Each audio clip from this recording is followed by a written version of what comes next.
અજય દેવગન પર જેનું ફિલ્માંકન કરવામાં આવ્યું એ ગીતના શબ્દો છે, મન ભવર ઉઠે તન શિહર ઉઠે જબ ખબર ઉઠે કે આવે સિંઘમ. આ ગીત પાછળ બેકગ્રાઉન્ડમાં લગાવીને ખાખી પહેરીને રીલ બનાવવાથી જો ખરેખર સિંઘમ થઈ જવાતું હોત તો નેતાઓ અને જનતા આજની સિંઘમ પોલીસને ચિંગમ ન ગણતી હોત. નમસ્કાર, આપની સાથે હું દેવાંશી. આંકલાવના પીએસઆઈના એક દિવસમાં 2 વિડીયો વાયરલ થયા. પહેલો વિડીયો આખી ઘટના શું છે સમજીએ. મૂળ ઘટના એ છે કે એક નાનકડી છોકરી 5 વર્ષની દીકરી પર દુષ્કર્મ કરીને એને મારી નાખવામાં આવી. એની હત્યા થયા પછી જ્યારે આરોપી પકડાયો ત્યારે સ્વાભાવિક રીતે સામાન્ય માણસોમાં ગુસ્સો હતો, આક્રોશ હતો. એ પોલીસ સ્ટેશન પહોંચ્યા. પોલીસવાળા સાહેબ સિંઘમ હતા, એટલે સિંઘમ પીએસઆઈ સાહેબે આમ હાથમાં પાણી લીધું અને આમ લક્ષ્મણ રેખા દોરી દીધી આગળ, ને પછી કહી દીધું કે આને તમે ક્રોસ નહીં કરો. પછી એમણે કહ્યું આ બૈરાઓને શું ખબર પડે.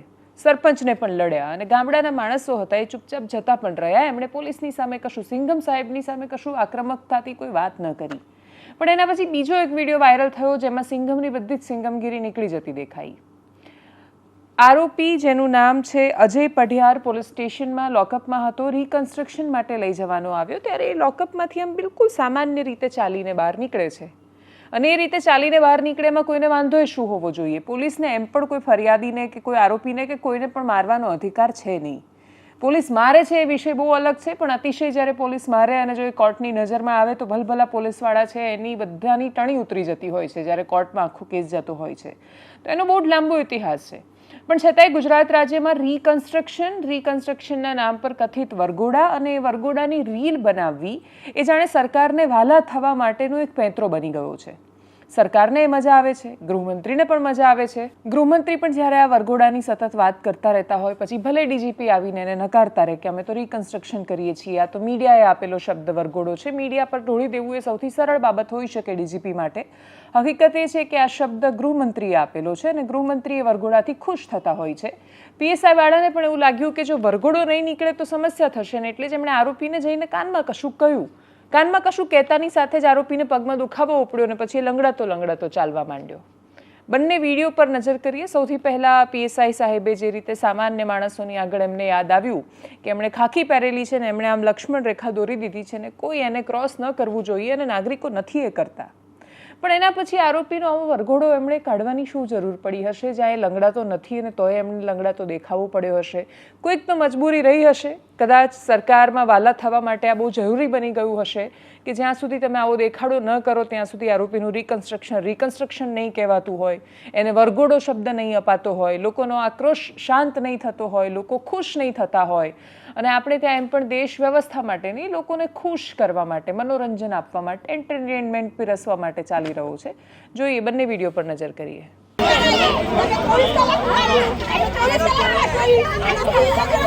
જેને ખબર પડે એ બોલો ને ભાઈ, જે સમજતા હોય કાયદો એ બોલો ને. બીજા બૈરાને શું ખબર પડવાની? તમે બોલો, કોને શું તપાસ કરાવી છે બોલો. અચ્છા, એ બધાને આની પાસેથી બોલે જેમ એમ ઉપડતા જાય છે અમે. અને આ પોલીસ સ્ટેશન છે, આ નગરપાલિકા નથી, એટલે આની અંદર કોઈ મહેરબાની કરીને હું જ્યાં પાણીની ઓલી કરું છું ને આની અંદર કોઈ આવતા નહીં હો મહેરબાની કરીને. પછી અમારે ઓલું કરવું પડે. ના, નગરપાલિકા નથી, આ કાયદો આત્માલિકો કહેવાય. એ સાઈડમાં ને બધા એમાં રાયોટિંગનો ગુનો દાખલ થાય. આ નગરપાલિકા નથી, આ પોલીસ સ્ટેશન છે. એટલે હાવ કરી કરીને અંદર નો ઘૂસી જતા, બરોબર? એટલે જે તમારું પોલીસ એની તપાસ કરે છે ભાઈ, તપાસ થશે એટલે તમને જાહેર કરી દેશે. બોલતા નથી એટલે તમે આવો કરતા અહીંયા પહોંચી જાવ તો હમણાં અંદર પહોંચી જશો. અંદર કોઈ નહીં આવે. હા, આ બધા સાઈડમાં માને છે તમારું?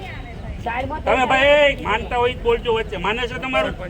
હવે મને ખબર છે સરપંચ છે, એનું માનતા હોય તો બોલો ને ભાઈ. ભાઈ તપાસ ચાલુ જ છે ને.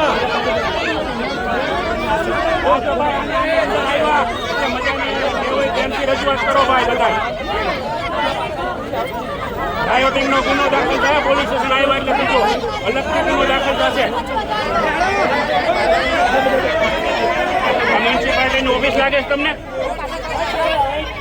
એને હું જ્યારે તપાસ કરવી હું કરાવું બોલો ને, શું એની ઈચ્છા હતી આપણે કરી. પણ કાંઈ અંદર ઘૂસી જવાનું છે પોલીસ સ્ટેશનની અંદર? હા, તો પછી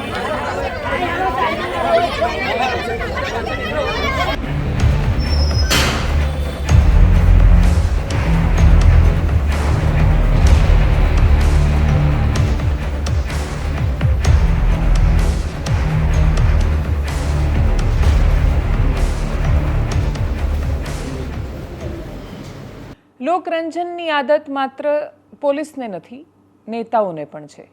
નેતાઓ પણ સામે ખૂબ બધી પબ્લિક હોય અને પબ્લિક જ્યારે ચીચિયારીઓ પાડે, તાળીઓ પાડે ત્યારે નેતાઓ ખુશ થતા હોય છે. એ નેતાઓ ખુશ થાય ત્યારે ખુશ થતા નેતાઓને એ ભીડમાંથી ઊભો થયેલો એક અવાજ જો પ્રશ્ન કરે છે તો એ હલી જાય છે. એમને એટલી બધી ચચરે છે કે એમને 2 દિવસ સુધી યાદ રહે છે, અને બીજા દિવસે બીજા ગામની સભામાં જઈને પેલા ગામના કથિત ગાંડા માણસને યાદ કરીને એવું કહે છે કે કોઈ પણ ગાંડો સ્ટેજ પર આવીને સવાલ કરવા માંડે છે. આ વાત આમ આદમી પાર્ટીના નેતા વિસાવદરથી હમણાં જ ચૂંટાઈને આવેલા અને ગુજરાતમાં સૌથી વધારે ચર્ચાસ્પદ ધારાસભ્ય ગોપાલ ઇટાલિયાની છે. ગોપાલ ઇટાલિયા ખૂબ આશાઓ સાથે ચૂંટાઈને આવ્યા છે. વિસાવદરમાં એમના ચૂંટાવાથી ખાલી આમ આદમી પાર્ટીના કાર્યકર્તાઓ નહીં, ભારતીય જનતા પાર્ટીના જૂના જોગીઓ, કોંગ્રેસના પણ ખાસા બધા લોકો કે જેવું માનતા હતા કે એમનો પક્ષ ખાસો બધો નિષ્ક્રિય થઈ ગયો છે, એ બધા ખુશ થયા કે કોઈક છે કે જે ભારતીય જનતા પાર્ટી આખું મંત્રીમંડળ ઉતારે, પૂરી સત્તા લગાવી દે, પોલીસનું બળ હોય, એની પાસે વહીવટી તંત્ર હોય, પૈસો બહુ બધો હોય, બધું રેલમછેલ વહાવે એ લોકો, અને તોય સત્તાની સામે કોઈક છે કે જે લડી શકે છે, જે ટકી શકે છે ને જે જીતી શકે છે. તો વિસાવદરની ચૂંટણી અને એના પરિણામે બહુ જ મોટો સંદેશ બનીને આવ્યા ભારતીય જનતા પાર્ટી માટે, સામાન્ય માણસો માટે આશાનું કિરણ બનીને આવ્યા. પણ ગોપાલ ઇટાલિયાએ કદાચ સત્તાની વ્યાખ્યા બદલી દીધી છે. એમનું કહેવું છે કે સત્તાનો મતલબ માત્ર એ જ માણસો કે જે મંત્રીમંડળનો હિસ્સો છે અથવા જે સરકારમાં છે, અને જે સરકારમાં નથી અને તમે પ્રશ્ન પૂછો તો એ પ્રશ્ન વ્યર્થ છે, કેમ કે એમનું કામ જ પ્રશ્ન પૂછવાનું છે. ફરક છે, ગોપાલ ઇટાલિયા કોન્ટેન્ટ ક્રિએટર નથી. હવે ગોપાલ ઇટાલિયા હવે ફેસબુક પર કાયદા કથા કરતા માણસ માત્ર સીમિત નથી રહ્યા, એ ધારાસભ્ય છે. એ 3 લાખ લોકોનું પ્રતિનિધિત્વ કરે છે અને સત્તાનો એક વિશાળ અંશ એમની અંદર પણ બિરાજમાન છે. 182માંથી એક એ છે. સત્તા 182ની પાસે છે. બધાની પાસે છૂટી છૂટી થઈને ભેગી થાય ત્યારે એ સત્તા બને છે. સત્તાની વ્યાખ્યા બહુ વિશાળ છે. ખાલી કોઈ મંત્રી છે કે કોઈ સચિવ છે કે કોઈ પોલીસ છે તો માત્ર એની પાસે સત્તા નથી. એ પ્રત્યેક વ્યક્તિ કે જે સિસ્ટમમાં કશોક ફરક પાડી શકે છે, જેના બોલવાથી જેનો અવાજ સંભળાય છે, જેનો અવાજ પડઘાય છે અને જેની પાસે પોતાનો અવાજ અને બહુ જ બધા લોકોનો સામૂહિક અવાજ રજૂ કરવાની ક્ષમતા અને શક્તિ બંને છે, એ સત્તાધીશ છે, એની પાસે સત્તા છે. ગોપાલ ઇટાલિયાનું એવું કહેવું છે કે એમની પાસે સત્તા નથી, મતલબ કે સરકારમાં નથી, એટલે જ્યાં સુધી આમ આદમી પાર્ટીની સરકાર ન આવે ત્યાં સુધી આમ આદમી પાર્ટીને કરેલો કોઈ પણ પ્રશ્ન છે અસ્થાને છે. કેમ કે આમ આદમી પાર્ટીનું કામ જ પ્રશ્ન પૂછવાનું છે, એટલે તમે આમ આદમી પાર્ટીને કોઈ પણ પ્રશ્ન પૂછશો તો એ અસ્થાને થઈ જવાનો છે. ઉધનામાં બહુ જ વિશાળ જનમેદનીને ગોપાલ ઇટાલિયા સંબોધી રહ્યા હતા. ખૂબ એમણે મહત્વના મુદ્દાઓની પણ વાત કરી. એમણે સિંગમ અધિકારીઓ કે જે ભારતીય જનતા પાર્ટીના નેતાઓની આગળ ચિંગમ બની જાય છે, એમને લોઢાના મેડલ આપવાની પણ વાત કરી. એમણે એ બધી જ વાતો કરી જેમાં સામાન્ય માણસ ખુશ થાય, એ તાળીઓ પાડે. પણ પછી એમને અચાનક યાદ આવ્યા રાજકોટના એ ભાઈ જેમણે સભાની વચ્ચે એમને પ્રશ્ન પૂછ્યો હતો કે શું પંજાબમાં ક્યાંય રોડ પર ખાડા નથી. આ પ્રશ્ન જ્યારે એમણે ગોપાલ ઇટાલિયાને કર્યો અને સાથે એમણે એ કહ્યું કે મોરબીમાં જ્યારે ઈસુદાન ગઢવીને સવાલ કરાયો ત્યારે લાફો મારી દેવાયો. એક બેઠક જીતતાની સાથે આટલો અહંકાર ક્યાંથી આવે છે? આ પ્રશ્ન જે તે સમયે ઈસુદાન ગઢવીને કહ્યો, મોરબીમાં લાફાવાળી થઈ. રાજકોટમાં કહ્યું તો કહ્યું 5000 રૂપિયા ભાજપ ખિસ્સામાં આપી દે એટલે કોઈ પણ સવાલ આપવા માટે નીકળી જાય છે. આ એ જ ગોપાલ ઇટાલિયા છે જેમણે વિધાનસભામાં ગૃહમંત્રી પર જૂતું ફેંક્યું હતું અને એમને કોઈએ પૈસા નહોતા આપ્યા. જો સવાલ પૂછવા માટે 5000 હોય તો જૂતું ફેંકવા માટે કદાચ 5 લાખ અપાતા હશે. પણ બધાને ખબર છે કે કોઈએ પૈસા આપે એટલે ગોપાલ ઇટાલિયા પ્રદીપસિંહ જાડેજા પર ચપ્પલ ફેંકવા નહોતા ગયા. એમનો આક્રોશ હતો, એમને અવાજ સંભળાવવો હતો, એ અવાજ પડઘાવવો જરૂરી હતો એમનો, અને એટલા માટે ગયા અને એમણે પોતાનો ગુસ્સો ઠાલવ્યો. અને આજે આટલા વર્ષોની એમની યાત્રાનું પરિણામ જુઓ કે એ જે વિધાનસભામાંથી એમને બહાર કઢાયા હતા, એક સમયના પોલીસ કોન્સ્ટેબલ, એ આજે ચૂંટાઈને વિસાવદરના પ્રતિનિધિ બનીને ધારાસભ્ય તરીકે ત્યાં પહોંચ્યા છે. પણ એમની પાસે પણ સત્તા છે, પણ એ સત્તા જો સવાલ સહન નથી કરી શકતી તો એ પછી શકશે ખરી. ગોપાલ ઇટાલિયાને સાંભળીએ. ચાલુ ભાષણે ગમે ગાંડો ચડી જાય છે સ્ટેજ ઉપર, લ્યો આપો જવાબ. ભાઈ જવાબ દેવા જ આવ્યા છે, પણ અમને બેહાડો જ ખરા ત્યાં જવાબ દેવા વાળી જગ્યાએ, ત્યાં બેઠા બેઠા દેવું જવાબ. અત્યારે તો અમે પૂછવા વાળી લાઈનમાં ઉભા છે. અમે વિરોધ પક્ષમાં છીએ, અમારે તો સવાલ પૂછવાના. હવે અમે સવાલ પૂછવાની લાઈનમાં ઉભા ત્યાં તમે અહીંયા આવ્યા જવાબ આપો, પણ અમને ન્યા બેહાડો તો જવાબ દેવાનો છે. ભગવાન એને સુખી કરે, 100 વર્ષ ના કરે ને આવા નાવા રાખે ગાંડા હાંડના. કોઈ દી એનામ સુધારો જ ન આવવો જોઈએ. કેમ 4 પૈસાના ભાજપની દલાલી કરતા એક અધિકારીએ જેમ ભાવે એમ મારી હારે વર્તન કર્યું. આખી ગુજરાત જોવે એમ. કાંઈ વાંધો નહીં, સરકાર બદલાશે ત્યારે તમને મેડલ આપશું. લોઢાનો મેડલ આપવાનો છે. સોનાનો ચાંદીનો તો કોઈક આપે, અમે લોઢાના મેડલ આપવા માંગીએ છીએ. એવું થોડું હોય કે ભાજપનો નેતા આવે તો ચિંગમ બની જાય, આમ આદમી પાર્ટી વાળા આવે તો સિંઘમ બની જાય. વાહ ભાઈ સિંઘમ, ગઈકાલે અહીંયા બંધ કરાવવા આવ્યા, ભાઈ ગણપતિ બંધ કરાવી દેશો? ભાઈ અંગ્રેજોની સામે ગણપતિ આડા ઉભા રહ્યા હતા, તમે તો અંગ્રેજો કરતા ઓછા ઉતરો એવા નથી. મિત્રો, હું તમને વિનંતી કરું છું કે જરાક આત્માને જગાડો. અમારી હામું ન જોવો તો કાંઈ નહીં, તમારી પોતાની હામું તો જોવો કે હું હાલેશ. અને છેલ્લે વાત જીએસટીની કરીએ. એક શેરથી શરૂઆત કરવી છે. બહુ જ સરસ કહેવાયું છે કે સિયાસત કુછ ઇસ કદર આવામ पे एहसान करती है, पहले आंखें छीन लेती हैं फिर चश्मे दान करती है. તમને કોઈ આંધળા કરી દે અને ઓછું દેખાતું તમને થઈ જાય અને પછી એ જ માણસ આવીને કે હું તમને ભેટ આપું છું આ ચશ્મા, તો તમે એને ભેટ માનશો? જીએસટીમાં સરકારે રાહત આપી છે અને એ રાહત આખા દેશના સામાન્ય માણસોને અસર કરવાની છે. શેમ્પૂથી માંડીને, ટૂથપેસ્ટથી માંડીને, સાબુથી માંડીને બહુ જ બધી પ્રોડક્ટ્સ એવી છે કે જેના પર 18% જીએસટી લાગતો હતો, એ હવે સીધો 5% થઈ જવાનું છે. સરકારે 12%, 28%નો આખો સ્લેબ કાઢી દીધો છે. 5% અને 18% જીએસટી રહેવાનું છે. લક્ઝુરિયસ કાર્સ છે, જે મોંઘી કાર છે, એના પર જે 28% હતો એની જગ્યાએ 40% જીએસટી થયો છે. તંબાકુની પ્રોડક્ટ્સ પર ટેક્સ એમણે વધાર્યો છે. હવે સેસ કે બાકીની ડ્યુટી નાબૂદ કરે છે કે કેમ, એ કાર મોંઘી થાય છે કે સસ્તી, એના પર હજુ લાંબા સમય પછી ધીરે ધીરે ખબર પડવાની છે. પણ જીએસટીનો જે ડેટા અથવા જે આંકડો જાહેર કર્યો એ સામાન્ય માણસો માટે બહુ જ રાહતના સમાચાર છે. પણ આ સરકારની ભેટ કેવી રીતે છે? આ સરકાર જ તો છે કે જેણે જીએસટી લાગુ કર્યો.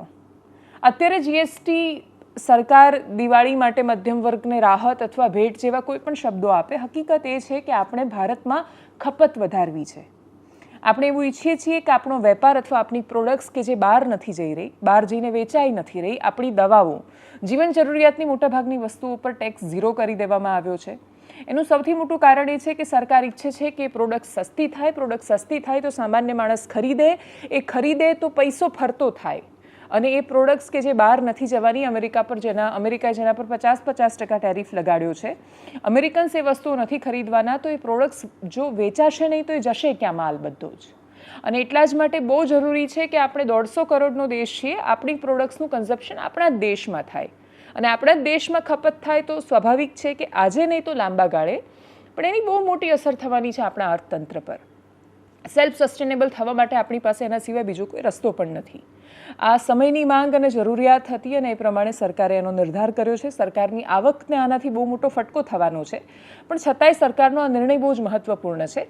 ખાલી સાર એટલો છે કે આ સરકારની આપેલી ભેટ નથી, આ સમયની જરૂરિયાત છે અને એ પ્રમાણે સરકારે એની જાહેરાત કરી છે. પણ આપણે ત્યાં વર્ષોથી એક બાંકડો મૂકવામાં પણ સરકારોને ક્રેડિટ લેવાની આદત રહી છે અને એ કોઈ પણ પક્ષની સરકાર હોય, પક્ષોથી ઉપર રહીને સરકારો ક્રેડિટ ભૂખી રહી છે કે દરેક વાતમાં એમને ક્રેડિટ જોઈએ છે ને દરેક વાતમાં એટલું બધું શ્રેય જોઈએ છે કે લાફો માર્યો તો એનું એ શ્રેય ને એને પાછો લીધો તો એ શ્રેય. આ સ્થિતિની વચ્ચે શું કહ્યું વિપક્ષના નેતાઓએ જીએસટીના નિર્ણય પર? CR પાટીલે ગુજરાતમાંથી પત્રકાર પરિષદ કરી હતી જીએસટી રેટ્સ પર, એમને પણ સાંભળીએ.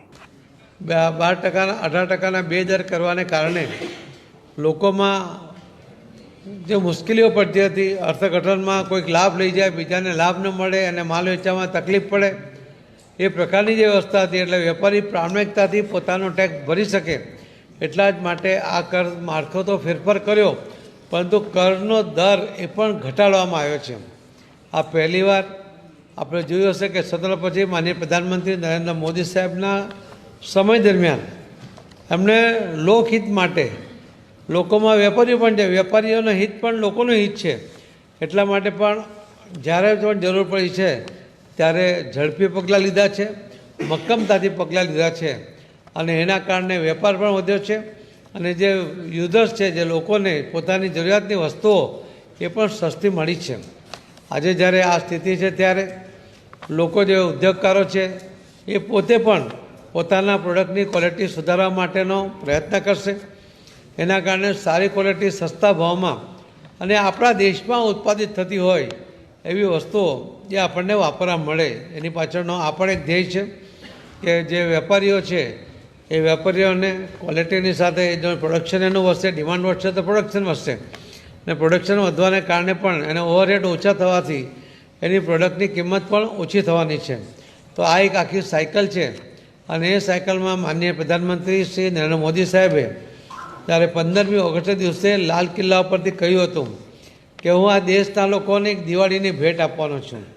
અને એટલા જ માટે 22મી સપ્ટેમ્બરથી આ જીએસટીના નવા દર એ લાગુ થશે અને એના કારણે અનેક વસ્તુઓ સસ્તી થવાની છે, જેમાં વીમા જેવી વસ્તુઓ પર પણ જે ટેક્સ લાગતો હતો એ રકમ ઉપરનો ટેક્સ પણ નાબૂદ કરવામાં આવ્યો છે. તો આ એક ખૂબ મોટું માનનીય પ્રધાનમંત્રી શ્રી નરેન્દ્ર મોદી સાહેબના નેતૃત્વમાં નાણામંત્રી શ્રીમતી निर्मलाजीએ આ પગલું ભર્યું છે. नहीं है। राहुल गांधी जी पहले से ही बोला, जब ये आया था उसी समय बोला कि ये जो 5 स्लैब्स है वो गलत है, 2 ही स्लैब्स होना चाहिए, उस समय कहा गया था. और तो पहले तो मेरे हिसाब से 0, 12, 18, 28 है ना, तो इतने टैक्सेस है जो स्लैब्स है और 5 भी है, 5% भी है. तो अभी क्या है कि उन्होंने मेरे हिसाब से 18 किया है, 5 किया है और 40. तो सवाल आज उठता है कि जो आम आदमी का जो खाने वाले चीज है जैसे दही, चावल, आटा, गेहूं, दाल, उसके ऊपर आपने 5% क्यों रखा पहले से ही, ये है सवाल. फिर सीमेंट 28% क्यों थे? सीमेंट 28 से 18 हो गया, लेकिन घर बनाते हो सब लोग, गरीब बनाते हो, मिडिल क्लास बनाते हो, तो वो सब गलत था पहले से ही. तो उन्होंने उनकी जो गलती है वो ठीक किया था, वही हम बता सकते हो. और जो राहुल गांधी बार बार बोल रहे थे वो किया है. तो हम सब बोलते हैं जो राहुल गांधी कहते हैं वो सही है और ये सरकार बाद में सुन जाता भी है. और तीसरी बात है कि जो स्टेट का जो कॉम्पनसेशन है, रेवेन्यू कॉम्पनसेशन, वो कैसे करेंगे वो बताया गया भी नहीं है इसमें. એનાલિસિસમાં અત્યારે બસ આટલું. જો આપને યુટ્યુબ પર જોઈ રહ્યા છો તો સબસ્ક્રાઇબ કરો, ફેસબુક પર જોઈ રહ્યા છો તો ફોલો કરો, વિડીયોને શેર કરો. નમસ્કાર.